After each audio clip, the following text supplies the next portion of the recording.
We are the first generation of Europeans who have never had to defend their freedom, and as a consequence we now take freedom so much for granted it has become a root assumption about reality, so that even when we can see it being taken away from us, we simply don't believe it. The euro bailout fiasco is proving that you can't make a currency omelette without wrecking a few economies, but still by far the most worthless currency in Europe today is the vote. A wheelbarrow full of votes won't buy you a say in the lawmaking process, and that's why this crisis is happening. It's also why Europe needs a revolution. Nothing as crude as an armed uprising. I'm not suggesting anything like that. I mean a real revolution of public will and intent to restore the power of the ballot box to the people from whom it's been stolen. Because at the risk of sounding like an extremist, there is nothing wrong with Europe today that couldn't be cured by more democracy. I think it's ironic that just as the Arabs are finally claiming their right to self-determination, we in Europe are busy handing ours away, or rather having it signed away by a political class who openly despise the people they purport to represent. Soon the Arabs will be lecturing us on democracy. The artificial single currency is regarded as an essential prelude to full undemocratic political union in Europe. And Germany has done more than any country to prop it up, because, as the Chancellor said, it's Germany's historic duty to protect the euro. This is Eurospeak for residual war guilt. The Germans don't have a historic duty to do anything except mind their own business and maybe make a point of staying out of Poland. If I was German, I would resent my government's desire to keep making amends for something that had nothing to do with anyone alive today and to pay for it with my money. The best thing Germany could do for other countries is to let them stand on their own feet. As it is, the German government is creating a mini-economic empire of vassal states and setting its country up to be hated and resented all over again. Nice work, Mrs. Merkel.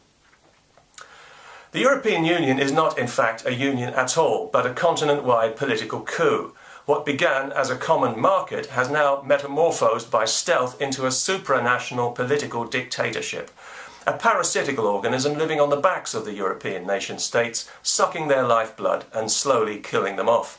A bureaucratic tyranny that wants to harmonise out of existence the national identities that have made Europe a continent of genuine diversity and a cultural crucible whose values have shaped the entire Western world. But they want to put a stop to all that in the European Union of Soviet Socialist republics, and this is why European laws are never enacted in response to any kind of organic need in society, but as top-down directives intended to impose indiscriminate uniformity for its own sake. More than 50% of British law is now made this way by people we haven't elected and can't remove, and as they can override our elected politicians whenever they like, it's only a matter of time before it's 100%. We pay the European Union more than £15 billion a year, and rising. That's more than twice all the public service cuts combined. We squander that every year, and all we get for it is ordered around. Thanks to unqualified and politically motivated European judges, we can no longer deport foreign terrorists and criminals from Britain, no matter what crimes they've committed, in case it violates their human rights. Yet under the European arrest warrant, a British citizen can be extradited on no evidence to face charges that are not even crimes in Britain and to be held without charge for months in appalling conditions without anyone having made a case against them. No human rights for them, and British judges can do nothing about this even if they want to, which they seldom do, to be fair. And not one of the three main political parties in Britain is prepared to give the people a chance to have a say about any of this, because they know damn well what we would say. I'm beginning to understand how Americans must have felt living under King George. What was that again? No taxation without representation. You know, the War of Independence wasn't America against England. It was Englishmen resisting the oppressive regime of their autocratic German king, asserting their human rights in modern parlance. America may be a melting pot now, but it began with the defence of age-old English liberties. Liberties that were promptly written into the Constitution, something we never got around to doing in Britain. So we no longer enjoy the same liberties Americans do. We don't have a Constitution, we don't have a First Amendment. What we have, and what the whole of Europe has, is the Lisbon Treaty, a kind of top-down constitution that's been imposed on us against our will. And unlike the American Constitution, which empowers the people, the European Constitution disempowers the people and empowers the unelected bureaucrats and career politicians for whose sole benefit it was created. Whatever the reality of the Republican Democrat stitch-up, America is still governed, at least in theory, by the people and for the people. No such pretense exists anymore in Europe, where the people have had to stand by watching helplessly, their protests ignored as their elected representatives sign away their sovereignty and their franchise without permission and burden them with a mountain of phony debt they didn't incur. If a lawyer or an accountant behaved like this, they would end up in prison. But the political class get away with it because they make up the rules as they go along. They are literally a law unto themselves.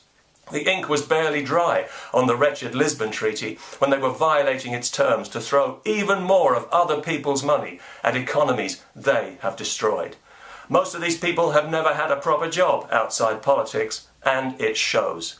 They inhabit a bubble of their own creation, like a priesthood. And in taking away the power of the ballot box, as they have, they've removed the people's ability to prick that bubble and let in a little reality. In short, they've stolen our birthright, and that of our children and grandchildren, and that's why Europe needs a revolution.